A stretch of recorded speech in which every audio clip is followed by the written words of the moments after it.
প্রিয় শিক্ষার্থীরা, তোমাদের এবছর যারা একাদশ শ্রেণীতে ভর্তি হয়েছে তোমাদেরকে আবারও শুভেচ্ছা অভিনন্দন জানিয়ে শুরু করছি। তোমাদের সাথে এর আগে আমি একটা ক্লাস করেছি, সেটা আমার প্রথম ক্লাস ছিল। সেখানে আমি তোমাদের পুরো বই সম্বন্ধে আলোচনা করেছি।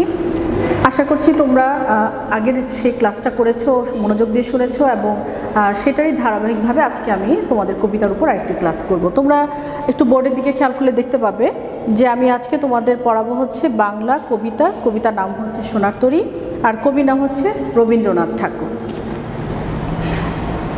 তোমরা যে যেখানে আছো আমি আশা করছি তোমরা ভালো আছো, সুস্থ আছো। আমিও আলহামদুলিল্লাহ ভালো আছি। আর আমি চাইছি যে আজকের এই ক্লাসটা তোমরা মনোযোগ দিয়ে শুনবে। তোমাদের যদি কোনো প্রশ্ন থাকে তোমার কমেন্টস বক্সে লিখে রাখতে পারো। আমি চেষ্টা করব ইনশাল্লাহ নেক্সট ক্লাস যখন হবে তখন তোমাদের সেই প্রশ্নের উত্তর দেওয়ার জন্য। যেহেতু আমরা এখন অনলাইন ক্লাস করছি, আমাদের সামনে বসে শিক্ষার্থীদের সাথে কথোপকথনের মাধ্যমে যে ক্লাসটাগুলো আমরা নেওয়া হতো, তো এখন সেই সুযোগটা যেহেতু আমাদের নেই, আমি আমার মতো করে ক্লাসটা করে যাব, বলে যাব, কিন্তু তুমি কতটুকু নিতে পারলে, তুমি কতটুকু বুঝলে সেটা বোঝার এই মুহূর্তে যেহেতু সুযোগ নেই। তুমি যদি কমেন্টস বক্সে লিখে রাখো বা বলে দাও যে ম্যাডাম আমার এই জিনিসটা বোঝার সমস্যা বা এই বিষয়টা আবার আলোচনা করলে ভালো হয়, তো সেইভাবে আমি আবার আলোচনা করতে পারি। তো যাই হোক, আজকে আমরা আমাদের সোনার তরী কবিতাটা, তোমাদের পাঠ্যপুস্তকে যে সোনার তরী কবিতাটা আছে সেটা নিয়ে আলোচনা করব। সোনার তরী কবিতাটা লিখেছেন কবিগুরু রবীন্দ্রনাথ ঠাকুর। আমরা প্রথমেই যখন একটা কবিতা নিয়ে আলোচনা করি, অবশ্যই কবির আলোচনাটা আমাদের প্রথমেই আসে। কবিকে নিয়ে আলোচনা করে তারপর আমরা আমাদের কবিতার আলোচনায় চলে যাব। তো রবীন্দ্রনাথ ঠাকুর নামটা শুনলেই কেমন মনে হয়, তাই না? বাংলা সাহিত্যের অনবদ্য একজন কবি, লেখক, ঔপন্যাসিক, আমরা যাই বলি না কেন, একজন গীতিনাট্য বা রচয়িতা। সে নিজেও আমরা দেখেছি যে সে গান গেয়েছেন, গান রচনা করেছেন। মানে সাহিত্যের এমন কোনো শিল্প, সাহিত্যের এমন কোনো ধারা নেই যেখানে তিনি তার পদচারণা করেননি বা তার সেই অবস্থান থেকে তিনি চেষ্টা করেননি। তো রবীন্দ্রনাথ ঠাকুর সম্বন্ধে আমরা ছোটোবেলা থেকেই তার লেখা পড়তে পড়তেই বড় হয়েছি, আমরা কম বেশি তার সম্বন্ধে জানি। তবে আজকে আমি একটু অন্যরকমভাবে আলোচনা করব। রবীন্দ্রনাথ সম্বন্ধে অনেক কিছু তোমরা হয়তো জানো, আজকে আরেকটু ডিটেলস আলোচনা করতে যাচ্ছি। যেমন ধরো, রবীন্দ্রনাথ ঠাকুর জন্মগ্রহণ করেছেন 1861 সালে। 1861 সাল অর্থাৎ তিনি আধুনিক যুগের একজন কবি। আধুনিক যুগ বলবো কেন, আমাদের যে বাংলা সাহিত্যের যে ধারাবাহিকতা, সেটাকে যদি আমরা যুগবিভাগ হিসেবে আমরা যদি ভাগ করি, তাহলে আমরা সেখানে দেখি প্রাচীন যুগ, মধ্যযুগ, আধুনিক যুগ। তো প্রাচীন যুগ, মধ্যযুগ, সেই সময়কার আলোচনা আমাদের আলোচনায় আনার দরকার নেই, অনেক ব্যাপক কথাবার্তা। তো আধুনিক যুগের সূচনা শুরু হয় 1801 সাল থেকে। 1801 থেকে আধুনিক যুগের সূচনা আমরা ধরি। তো সেই আধুনিক সূচনাকালে আমরা দেখতে পাই যে সেই আধুনিক সময়টা শুরু হওয়ার পরেই তো মানুষ আধুনিক হয়ে যায়নি। মধ্যযুগের যেই লেখা ছিল, ধারাবাহিকতা ছিল, তারই বিস্তর বা ব্যাপক প্রভাব পড়েছে আমাদের আধুনিক যুগের সূচনাকালে। তো 1861 সালে যখন রবীন্দ্রনাথ ঠাকুর জন্মগ্রহণ করেন, তখন আমরা দেখতে পাই যে আধুনিক যুগের যেই সাহিত্য, যে সম্ভার বা সাহিত্যের যে ধারাবাহিকতায়, সেই সময়টাই খুব চমৎকারভাবে মানুষ বিকশিত করেছে। যেমন আমরা যদি বলি যে 1861 সালে আমাদের যে মাইকেল মধুসূদন দত্ত, যার মেঘনাদ বধ কাব্য, মহাকাব্য যেটাকে আমরা বলি, বাংলা সাহিত্যের একটা অসম্ভব বড় একটা, আমাদের জন্য একটা বড় একটা সাহিত্য সম্ভার বা ভাণ্ডার, সেই মেঘনাদ বধ কাব্য প্রকাশিত হয় 1861-তে। তো 1861 সেই জন্যই আমাদের জন্য খুব উল্লেখযোগ্য একটা সময়। রবীন্দ্র যুগ, অর্থাৎ রবীন্দ্র যুগ বলতে আমরা যা বুঝি তার সূচনার সময় 1861 পর, এবং 1861-তে যেহেতু মেঘনাদ বধ কাব্য প্রকাশিত হয়েছে, সুতরাং আমরা বলতে পারি এই সালটা, এই সময়টা আমাদের বাঙালিদের জন্য একটা উল্লেখযোগ্য একটা সময়। তারপর যাই হোক, আসো আমরা আরেকটু আলোচনায় আসি। রবীন্দ্রনাথ ঠাকুর জন্মগ্রহণ করেছেন 1861-তে, এবং তারপর আমরা তার যেই সাহিত্য সাধনা আমরা আগেই বললাম, তার সেই সময়টাকে রবীন্দ্র যুগ হিসেবে চিহ্নিত করা হয়েছে। এরপর আসো তার বাবার কথা বলি। তার বাবা ছিলেন দেবেন্দ্রনাথ ঠাকুর। তিনি বিখ্যাত ঠাকুর পরিবারে জন্মগ্রহণ করেছিলেন। তার বাবা ছিলেন দেবেন্দ্রনাথ ঠাকুর, জমিদার। তার মা ছিলেন, তার মায়ের নাম হচ্ছে সারদা দেবী। দেবেন্দ্রনাথ ঠাকুর তিনি ছিলেন একজন জমিদার। তো জমিদার বংশে যেহেতু জন্মগ্রহণ করেছেন, রবীন্দ্রনাথ ঠাকুরের মন মানসিকতা চিন্তা ভাবনার ভেতরে তার একটা প্রভাব পড়েছিল এবং তাদের পুরো পরিবারই ছিল সাহিত্য এবং সংস্কৃতি মনা। রবীন্দ্রনাথ ঠাকুরের বাবাকে আমরা দেখি যে তিনি নিজেও সাহিত্য সংস্কৃতি মনা ছিলেন এবং তাদের যে জোড়াসাঁকোর যে ঠাকুর পরিবার, সেইখানে তৎকালীন সময় সাহিত্য সঙ্গীতের চর্চা হতো। তার যে দাদা ছিলেন, তার ভাই, মেজো ভাই, তিনিও সাহিত্য চর্চা করতেন, নাটক করতেন, নাটক লিখতেন। তো এটা আসলে পারিবারিকভাবেই তিনি এই পরিমণ্ডলেই বড় হয়েছেন।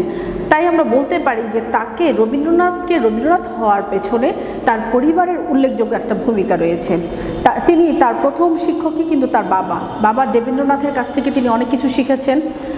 বাবা দেবেন্দ্রনাথের সাথে তিনি খুব ঘুরতে পছন্দ করতেন। দেবেন্দ্রনাথের সাথে যখন জমিদারি পরগনাগুলোতে যেতেন, তখন তিনি হিমাচলে গিয়েছেন, হিমালয়ের পর্বতের সেই পাদদেশে, সেখানে তিনি যে শিক্ষা গ্রহণ করেছেন তার বাবার কাছ থেকে। সাহিত্যের মধ্যে আমরা দেখতে পাই যে তার সাহিত্য সাধনায় বা সাহিত্যে তার কর্মের ভেতরে তারই একটা প্রভাব আমরা দেখতে পাই। তারপর তিনি প্রাতিষ্ঠানিক শিক্ষা গ্রহণ করেছেন খুব পরে।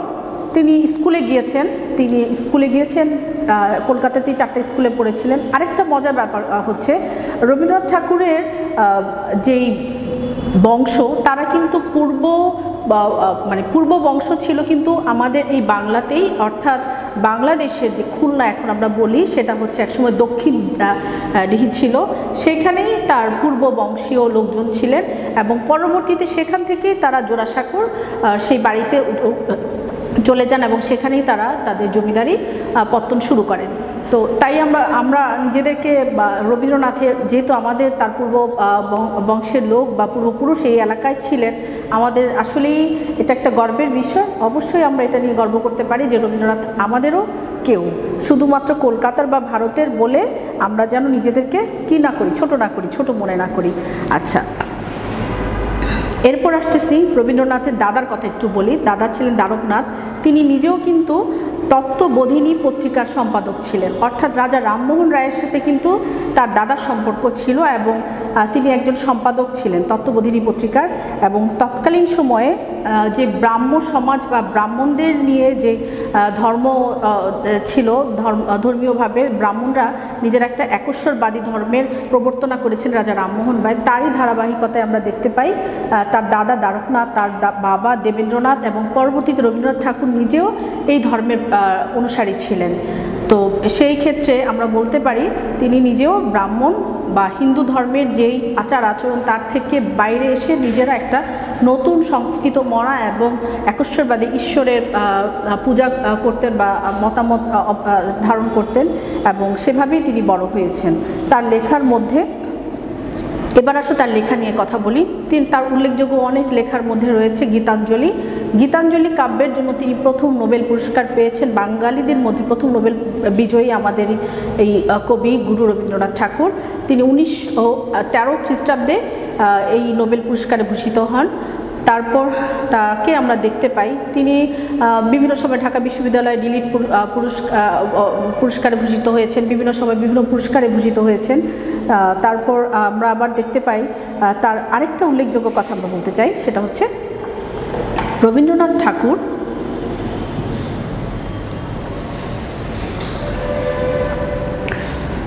একটা ছদ্মনাম ব্যবহার করেছেন। তার ছদ্মনামটা কি ছিল? ভানু সিং। ভানু সিংয়ের পদাবলী নামেও তিনি লিখেছেন। ভানু সিং নামে তার অনেক লেখা আছে। তার ছদ্মনাম ছিল হচ্ছে ভানু সিং। তিনি ভানু সিং নাম তৎকালীন সময় অনেকেই ছদ্মনাম ব্যবহার করে লিখতেন, তিনিও তার ব্যতিক্রম ছিলেন না। তিনি ভানু সিং নামে অনেক লেখা লিখেছেন। অর্থাৎ আর আরেকটা বড় ব্যাপার হচ্ছে তার কবি গুরু বা বিশ্বকবি রবীন্দ্রনাথ ঠাকুর, এই যে বিশ্বকবি এটা হচ্ছে তার উপাধি। কবিগুরু বলি বা বিশ্বকবি বলি, বিশ্বকবি হচ্ছে তার কি উপাধি, এই উপাধিটা তাকে দিয়েছেন হচ্ছে মহাত্মা গান্ধী। আর মহাত্মা গান্ধীকে মহাত্মা উপাধি দিয়েছেন কবিগুরু রবীন্দ্রনাথ ঠাকুর। ওনাদের মধ্যে খুব ভালো একটা সম্পর্ক ছিল। যাই হোক, কত ডিটেলস আমরা না গেলাম, আসো এখন আমরা আমাদের কবিতার আলোচনায় চলে যাই। আমাদের কবির উল্লেখযোগ্য কবিতাগুলোর মধ্যে রয়েছে মানসী, সোনারতরী, চিত্রা, খনিকা, বলাকা, পুনশ্চ, জন্মদিনে, শেষ লেখা ইত্যাদি। বিসর্জন ও চিত্রাঙ্গদা তার কাব্যনাট্য, কাহিনী কবিতার সংকলন হচ্ছে কথা ও কাহিনী, তার ভিন্ন স্বাদের রচনা। এই হচ্ছে আমাদের রবীন্দ্রনাথ ঠাকুর। আজকে আমরা যে কবিতাটা আলোচনা করব সেটা হচ্ছে সোনারতরী কবিতা। সোনারতরী, তরী শব্দের অর্থ হচ্ছে নৌকা। সোনার তো আমরা বুঝি যে দামি, আমাদের মূল্যবান খনিজ সম্পদ বা যেটাই বলি না কেন, সোনা দিয়ে সোনাকে খুবই দামি হিসেবে করা হয়, মূল্যায়ন করা হয়। তো সেই তরীটা হচ্ছে সোনার তরী, যে সেই নৌকাটা হচ্ছে সোনার নৌকা, যেটা নিয়ে কবি কবিতাটা লিখেছেন। কবিতা যে কথাটা বলছিলাম যে রবীন্দ্রনাথ ঠাকুর যেহেতু গ্রাম বাংলায় ঘুরে বেরিয়েছেন, বিভিন্ন দেশ বিদেশে ঘুরেছেন, তিনি ব্রিটেন, বিলেত অর্থাৎ বর্তমান যে ইংল্যান্ডে গিয়েছেন, আমেরিকায় গিয়েছেন, বিভিন্ন জায়গায় তিনি ঘুরেছেন। তিনি আসলে দেশ এবং বিদেশ বিভিন্ন জায়গায় ঘোরার কারণে তার যে মন মানসিকতা, তার যেই দেখার যে দৃষ্টিভঙ্গি, সেটা অনেক ব্যাপক ছিল, প্রসারিত ছিল। তো সেই দৃষ্টিভঙ্গি থেকে তিনি তার কবিতাগুলো লিখেছেন। আর কবিতা বলতে আমরা সাধারণত বুঝি কবির উপলব্ধিজাত এক বিশেষ শিল্প চেতনা বা ভাবনা। কবিতা বলতে আমরা মূলত বুঝি কবির উপলব্ধিজাত এক বিশেষ শিল্প ভাবনা বা চেতনা। আমাদের এই সোনারতরী কবিতাটা লেখা হয়েছে মাত্রাবৃত্ত ছন্দে। তোমরা যদি ছোট করে আরেকটু বলি, সেটা হচ্ছে ছন্দ বাংলা সাহিত্যের বা কবিতার ক্ষেত্রে ছন্দ একটা উল্লেখযোগ্য একটা বিষয়। এই ছন্দ যদি তুমি বুঝতে পারো তাহলে তোমার কবিতা বুঝতে সহজ হবে। ছন্দ সাধারণত 3 প্রকার, একটা মাত্রাবৃত্ত ছন্দ, একটা হচ্ছে স্বরবৃত্ত ছন্দ। তো খুব ডিটেলস তো আমরা যাওয়ার সুযোগ নেই, আমরা একটু সংক্ষেপে জানবো। অক্ষরবৃত্ত ছন্দ হচ্ছে এটা 8 মাত্রার ছন্দ, যেটা কিনা একটু দীর্ঘ ছন্দে লেখা হয়। আর মাত্রাবৃত্ত ছন্দ হচ্ছে তুলনামূলকভাবে অক্ষরবৃত্ত ছন্দের চাইতে তুলনামূলকভাবে চটুল বা চঞ্চল ছন্দ, সেটাকে আমরা মাত্রাবৃত্ত ছন্দ বলি। অর্থাৎ এটা হচ্ছে অক্ষরবৃত্ত ছন্দ থেকে চটুল, অর্থাৎ অক্ষরবৃত্ত ছন্দ যদি হয় আমরা হেঁটে হেঁটে যাচ্ছি, মাত্রাবৃত্ত ছন্দ হচ্ছে আমরা দৌড়িয়ে দৌড়িয়ে যাচ্ছি। আর স্বরবৃত্ত ছন্দ হচ্ছে আমরা এটাকে বলি চটুল ছন্দ বা ছড়ার ছন্দ। ছড়া তো তোমরা জানোই, জল পড়ে, পাতা নড়ে, তোমার কথা মনে পড়ে, এই ধরনের ছোট ছোট ছন্দকে বলা হয় স্বরবৃত্ত ছন্দ। তো আমাদের এই সোনারতরী কবিতাটা লেখা হয়েছে মাত্রাবৃত্ত ছন্দে।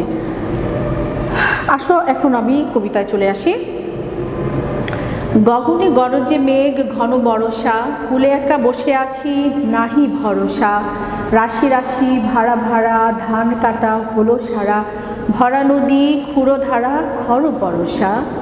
কাটিতে কাটিতে ধান এলো বরষা, একখানি ছোট ক্ষেত আমি একেলা, চারিদিকে বাঁকা জল করিছে খেলা।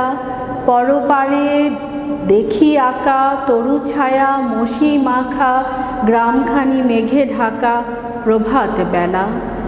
এপারেতে ছোট ক্ষেত আমি একেলা, গান গিয়ে তরিবে কে আসে পারে, দেখে যেন মনে হয় চিনি উহারে। ভরা পালে চলে যায় কোনো দিকে নাহি চায়, ঢেউগুলি নিরুপায় ভাঙে দুধারে। দেখে যেন মনে হয় চিনি উহারে। ওগো তুমি কোথা যাও কোন বিদেশে, বারে কি ভিড়াও তরি কুলেতে এসে। যেও যেথা যেতে চাও, যারে খুশি তারে দাও, শুধু তুমি নিয়ে যাও ক্ষণিক হেসে আমার সোনার ধান কুলেতে এসে। যত চাও তত লও তরুণী পরে, আর আছে আর নাই দিয়েছি ভরে। এত কাল নদী কূলে যাহা লয়েছিনু ভুলে, সকলে দিলাম তুলে ধরে বিধরে। এখন আমারে লহ করুণা করে। ঠাই নাই ছোট সে তরি, আমারই সোনার ধানে গিয়েছে ভরে। শ্রাবণ গগনে ঘিরে ঘন মেঘ ঘুরে ফিরে, শূন্য নদীর তীরে রহিন পড়ি। যাহা ছিল নিয়ে গেল সোনার তরি, যাহা ছিল নিয়ে গেল সোনার তরি। এই ছিল আমাদের সোনারতরী কবিতাটি। প্রথমেই আমরা বলেছি গগনে গরজে মেঘ ঘন বর্ষা, অর্থাৎ কবিতার যে বাহ্যিক অর্থ, কবিতার দুইটা অর্থ থাকে, একটা হচ্ছে বাহ্যিক অর্থ, একটা হচ্ছে অন্তর্নিহিত অর্থ। তো প্রথমে আমরা বাহ্যিক অর্থ আলোচনায় আসি। গগন, গগন শব্দের অর্থ কি আকাশ, গরজে মানে গর্জে উঠেছে, মেঘ, মেঘ তো আমরা বুঝি আকাশে যখন বৃষ্টি হওয়ার আগে মেঘের আনাগোনা শুরু হয় সেই মুহূর্তটার বর্ণনা দিয়েছেন কবি। ঘন বর্ষা অর্থাৎ বর্ষাকালের আকাশের বর্ণনা দিয়েছেন কবি এই লাইনটাতে। কুলে একা বসে আছি নাহি ভরসা, তিনি একা কুলে বসে আছেন, কারোর উপর তার ভরসা নেই। রাশি রাশি ভাড়া ভাড়া, রাশি রাশি মানে হচ্ছে অনেক, অর্থাৎ রাশি রাশি ভাড়া ভাড়া ধান কাটা হলো সারা। তিনি কি করছেন, রাশি রাশি ধান কেটেছেন, ভাড়ে ভাড়ে সাজিয়ে রেখেছেন, ভরা ধান কাটা হলো সারা, তার ধান কাটা শেষ, ভরা নদী ক্ষুরোধারা খরপরশা, অর্থাৎ তিনি যে জায়গাটায় আছেন সেই জায়গাটা একটা দ্বীপের মতো, তার চতুর্পাশে হচ্ছে ভরা নদী, সেখানে তার সেই দ্বীপের ভেতর তিনি ধান উৎপাদন করেছেন, ধান কেটেছেন এবং থরে থরে সাজিয়ে রেখেছেন এবং তিনি অপেক্ষা করছেন। ভরা নদী ক্ষুরোধারা অর্থাৎ খুরের মতন ধারালো সে নদী, খরপরশা অর্থাৎ খুরের মতন ধারালো সে নদীর মধ্যে চতুর্দিকে কি হচ্ছে, পানি কি করছে, আসছে আর যাচ্ছে। তো কাটিতে কাটিতে ধান এলো বর্ষা, তার ধান কাটতে কাটতে বর্ষাকাল এসে গেছে, উপস্থিত হয়েছে। অর্থাৎ তিনি যে পরিশ্রমটা করেছেন ধান কাটা নিয়ে, ধান কাটার বপন, ধান লাগিয়েছেন, ধান বড় হয়েছে, ধানের জন্য অপেক্ষা করেছেন, এখন ধান কেটেছেন, এটা কি, এটা হচ্ছে তার কষ্টার্জিত শ্রমের ফসল। এই ফসল তিনি কি চান, এটা কি পানির মধ্যে বা স্রোতের মধ্যে চলে যাক, সেটা চান না, তিনি অপেক্ষা করছেন। কাটিতে কাটিতে ধান কাটতে কাটতে বর্ষাকাল চলে এসেছে, এখন তিনি অপেক্ষা করছেন এই ধান নিয়ে এই নদী পার হওয়ার জন্য। এই নদী থেকে বা এই যে জায়গায় তিনি আছেন, যে দ্বীপের মধ্যে তিনি আছেন, সেখান থেকে পার হওয়ার জন্য তিনি অপেক্ষা করছেন। একখানি ছোট ক্ষেত আমি একেলা, এবার তিনি সেই ক্ষেতের বর্ণনা দিচ্ছেন। এই ক্ষেতটা খুবই ছোট, তিনি একলা এই ক্ষেতটার মধ্যে বসে আছেন। চারিদিকে বাঁকা জল করিছে খেলা, চারিদিকে বাঁকা জল অর্থাৎ জলের যে আনাগোনা, জলটা যে স্রোতের সাথে ঢেউয়ের সাথে যখন জলটা এসে তার সেই ক্ষেতের মধ্যে বা তার সেই ভূমির মধ্যে, তার সেই চরের বলি বা তার সেই দ্বীপে বলি এসে যে বাড়ি খাচ্ছে, তখন তার কাছে মনে হচ্ছে যে বাঁকা জল করিছে খেলা, এটা তো জলের খেলা। কিন্তু তিনি ভয় পাচ্ছেন যে কোনো মুহূর্তে সেই দ্বীপটা যদি ডুবে যায়, পানি যদি উপরে উঠে যায়, জোয়ার ভাটার খেলায় যদি তিনি ডুবে যান, তার ধান যদি ডুবে যায়, এই যে তার মারাত্মক একটা চিন্তা, টেনশন বা চিন্তা হচ্ছে।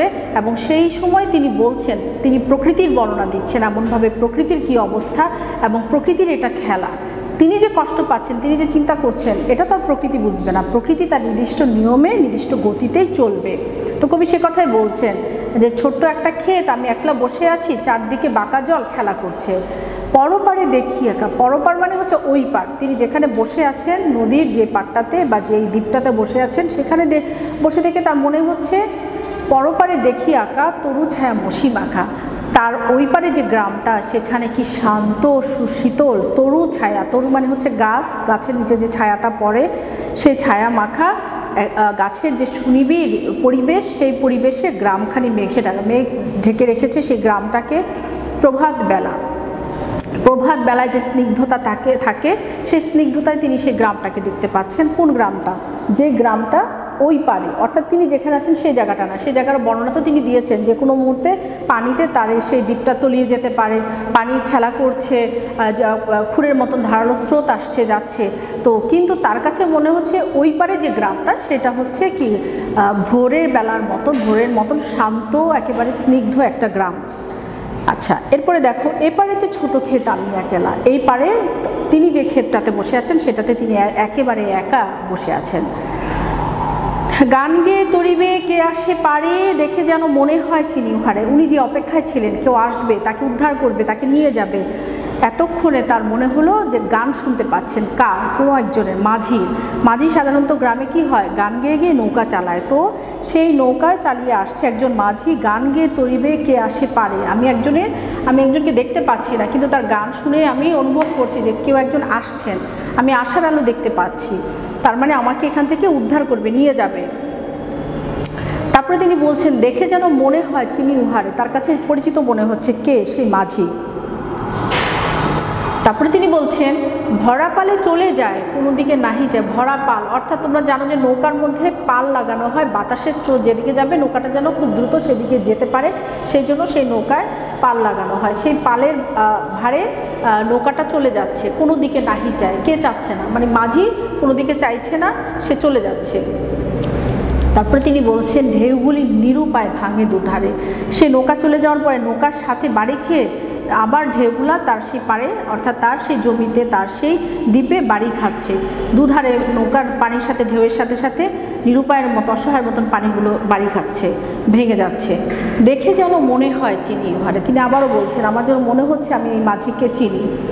তারপরে তিনি বলছেন বারেক ভিড়াও তরি কুলেতে এসে। ওগো তুমি কোথা যাও কোন বিদেশে, বারেক ভিড়াও তরি কুলেতে এসে। এখন তিনি মাঝিকে বলছেন যে তুমি কোথায় যাচ্ছ কোন বিদেশে, তুমি একবার কুলে এসে তোমার তরিটা ভেড়াও, তুমি একটু আসো এদিকে। সে ডাক দিল, মাঝি তো না দেখার ভান করে চলে যাচ্ছে, তাকে ডেকে তার সামনে আনছে।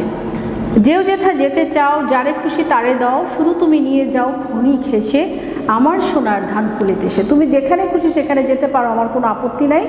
এখন সে মাঝিকে অনুনয় করছে, কিন্তু তুমি একবার আসো, এসে আমার এই ধানগুলো তুমি নিয়ে যাও। আমার এই ধানগুলো আমি এত কষ্ট করে অর্জিত এই ধান বা এই ফসল যদি এভাবে নষ্ট হয়ে যায় তাহলে এর চেয়ে কষ্ট তার কিছু নাই। তো সেই জন্য সে বলছে যে তুমি যেখানে খুশি সেখানে যাও, যারে খুশি তারে দাও, আমার কোনো আপত্তি নাই। তুমি শুধু আসো একবার, এসে আমার এই ধানগুলো তোমার এই নৌকার মধ্যে তোলো এবং নিয়ে চলে যাও।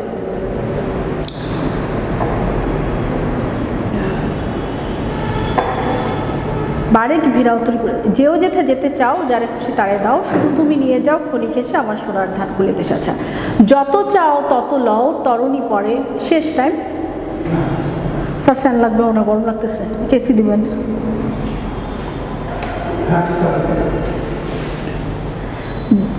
যত চাও তত লও তরুণী পরে, আর আছে আর নাই দিয়েছি ভরে। এবার তিনি কি করলেন, এবার কবি তার যত ধান ছিল সমস্ত সেই তরুণীর উপর অর্থাৎ সেই নৌকার উপর কি করলেন, দিয়ে দিলেন। আর আছে আর নাই দিয়েছি ভরে। আর আছে আর নাই, এই আছে এই নাই, এখন আর নাই, এখন আর কিছুই নেই তার কাছে, সমস্ত কিছু তিনি সেই নৌকার মধ্যে তুলে দিয়েছেন। এত কাল নদী কূলে যাহা লয়েছিল বলে, আমি এই নদীর কূলে যাহা লয়েছিল বলে সমস্ত কিছু ভুলে আমি কি করেছি, আমি এই ধান লাগিয়েছি বা আমি এই ফসল উৎপাদন করেছি।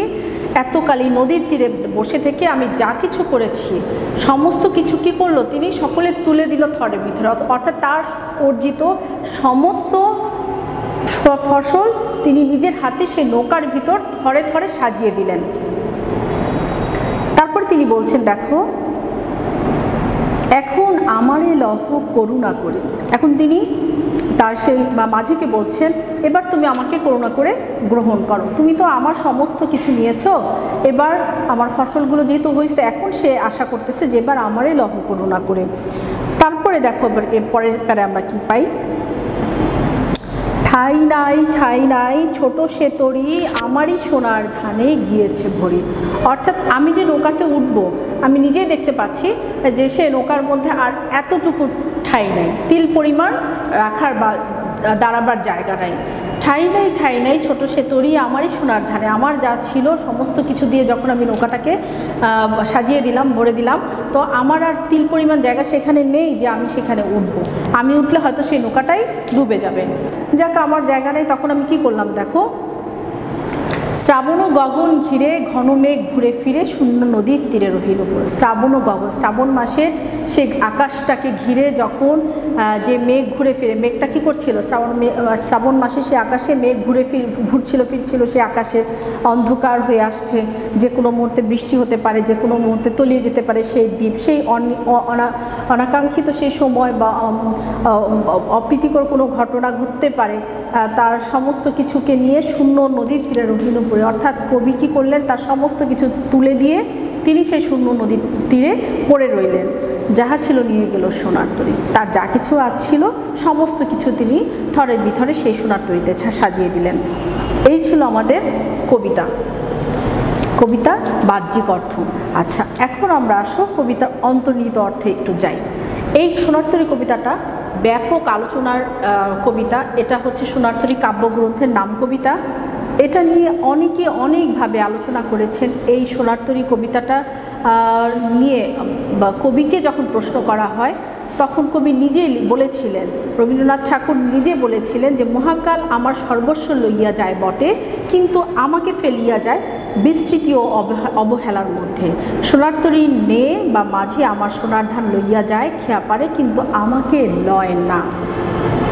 তিনি নিজেই কথাটা বলেছেন যে সোনার তরী নে আমার সোনার ধান লইয়া যায় খেয়া পারে, কিন্তু আমাকে লয় না। এটা হচ্ছে আমাদের কবিগুরুর নিজের এই সোনার তরী কবিতা নিয়ে তার নিজের কথা, নিজের লেখা তিনি লিখে গিয়েছিলেন। সোনার তরী সম্বন্ধে যখন তাকে বলতে বলা হয়েছিল, লিখতে বলা হয়েছিল, তিনি কথাটা লিখেছিলেন। আসো এবার আমরা আলোচনায় আসি। এখানে আমরা যে সোনার তরীটা দেখতে পাচ্ছি, এই সোনার তরীকে যদি আমরা চিন্তা করি, ইহকাল পরকাল মানুষের যে জীবন যাপন, আমাদের এই সমস্ত কিছুকে যদি আমরা চিন্তা করি, মহাকাল, মহাকাল মানে কি? মহাবিশ্ব, এই বিশ্ব ব্রহ্মাণ্ডে যা কিছু আছে তাই হচ্ছে মহাকালের মধ্যে। তো এই মহাকালের ভেতরে এই সোনার তরী হচ্ছে একটা উপজীব্য বা একটা উপসর্গ বা এমন কিছু যেটার মধ্যে কিনা কবি দেখেছেন তার সমস্ত জীবনের সমস্ত সময়ের মহাকালে যা কিছু আছে সৃষ্টি, সমস্ত কিছু কি করে? মহাকালে থেকে যায়। অর্থাৎ মানুষের সৃষ্টি এই মহাকালে থেকে যায়, কিন্তু মানুষ থাকতে পারে না। এটা চিরন্তন সত্য, এটাই সত্য কথা। আমরা দেখেছি শেক্সপিয়ার বলো, আমরা যত বড় আইনস্টাইন বলো, যত বড় বড় বিজ্ঞানীর কথা বলো, যত সাধক, যত ক্ষমতাশীল বলবান বলো, যত পৃথিবীতে যতজন যতভাবে এসেছে, পৃথিবীর মায়া ত্যাগ করে তাকে যেতেই হয়েছে। কেন? কারণ এটা সৃষ্টির ধর্ম। পৃথিবীতে মানুষকে আসলে মানুষকে চলে যেতে হয়। এখানে সোনার তরী কবিতায় আমরা দেখতে পাই ঠিক সেই একই কথা। এখানে একটা কবিতার মধ্যে একটা রহস্য এবং একটা স্রষ্টা এবং সৃষ্টির মধ্যে যে সম্পর্ক সেটাকে তুলে ধরা হয়েছে। অর্থাৎ এই সোনার তরীতে যখন সমস্ত কিছু আমাদের কবি তুলে দিলেন, অর্থাৎ তার এই সোনার তরী হচ্ছে এই পৃথিবী, এই জগৎ, যেখানে কিনা কবি কী করেছেন, তার সমস্ত শিল্প সাধনা কর্মফল তুলে দিয়েছেন। কিন্তু যখন তিনি এতে অবস্থান করতে চাইলেন তখন কি হলো? তখন তিনি দেখলেন যে না, তার এখানে উত্তরণ করা বা এখানে টিকে থাকা তার পক্ষে সম্ভব না। সৃষ্টির যে রহস্য তাকে একদিন চলে যেতে হবে। সেই রহস্য বা সেই কারণে তিনি কি করলেন? মহাবিশ্বের সেই ধারাবাহিকতায় তিনি তার জায়গা থেকে গেলেন। অর্থাৎ তার সৃষ্ট কর্ম তিনি এই ইহলোকে বা এই জগতে রেখে দিয়ে তিনি পরপারে যাওয়ার জন্য অপেক্ষা করছিলেন। যেই মাঝি এসেছিল, এই মাঝি হচ্ছে আমাদেরই এই নিয়তি, অর্থাৎ যে কিনা তার সমস্ত কিছু বহন করে নিয়ে এসেছে। এই পৃথিবীর মানুষ এখনও আমরা রবীন্দ্রনাথ ঠাকুরকে মনে রেখেছি তার এই শিল্পকর্মের মধ্য দিয়ে, তার এই সাহিত্যকর্মের মধ্য দিয়ে তার বেঁচে আছে, কিন্তু তিনি বেঁচে নেই। কারণ এটা হচ্ছে মহাবিশ্বের জাগতিক একটা প্রক্রিয়া। তিনি সেই কথাটাই বলেছেন, যাহা ছিল নিয়ে গেল সোনার তরী। আর তিনি কি করেছেন? সেখানে সে একলা সেই শূন্য নদীর তীরে রহিনুপুরী, তিনি সেই শূন্য নদীর তীরে পড়েছিলেন। অর্থাৎ তখনও তো তিনি জীবিত ছিলেন, যখন সোনার তরী তিনি লিখেছেন তখনও তিনি জীবিত, তখনও তিনি সেই কারণে তিনি বলতে চেয়েছেন যে আমি আমার এই সমস্ত শিল্পকর্ম সাহিত্য সাধনা আমি দিয়ে গেলাম এই পৃথিবীর মাঝে, আমাকে একদিন চলে যেতে হবে। আর সে চলে যাওয়ার অপেক্ষাতেই তিনি ছিলেন। এই কারণে যখন তাকে প্রশ্ন করা হয়েছিল যে আপনি এই কবিতাটা কেন লিখেছেন, তখন তিনি বলেছিলেন যে মহাকাল আমার সর্বস্ব লইয়া যায় বটে, কিন্তু আমাকে ফেলিয়া যায় বিস্তৃত অবহেলার মধ্য দিয়ে। অর্থাৎ তিনি আকাঙ্ক্ষা তিনি আফসোস করেছেন, কারণ মানুষ জন্মেছে, মৃত্যু একদিন হবে, সেটা যেমন সত্য সেটা তেমন কষ্টের। সেই কষ্ট থেকে তিনি এই কথাটা বলেছেন। তিনি সেই খেয়াপাড়ের সেই ধানগুলো তার সেই সোনার ধান দিয়ে গেছেন বা তার সাহিত্য আমাদের কাছে রেখে গেছেন, কিন্তু তাকে এই বিশ্ব ব্রহ্মাণ্ড রাখেনি, মহাবিশ্ব রাখেনি। মহাবিশ্বের অতল গহ্বরে তিনি চলে গেছেন। অর্থাৎ মৃত্যুই যেখানে সমস্ত কিছুর শেষ। 1941 সালে তিনি কি করেছেন? মারা গিয়েছেন। তো সেইভাবে সেই মৃত্যুর মধ্য দিয়ে তার এই পৃথিবী থেকে প্রস্থান বা পৃথিবী থেকে তিনি চলে গেছেন। কিন্তু তার এই সোনার কর্ম বা এই ফসল হচ্ছে তার এই শিল্পকর্ম, যা কিনা আমাদের মাঝে এখনও আছে। তো এই কবিতাটার মধ্য দিয়ে কবিতায় বুঝিয়েছেন যে বাস্তবিক যে জীবনের যে সত্যতা, অর্থাৎ এই পৃথিবীর মহাবিশ্ব যতদিন টিকে আছে ততদিন তার শিল্পকর্ম থাকবে, তার মানুষের কর্মফল থেকে যাবে, মানুষ হয়তো থাকবে না। আর পৃথিবীতে মানুষ যতদিন বেঁচে থাকবে, যতদিন তার ভালো কর্মগুলো ততদিন বেঁচে থাকবে।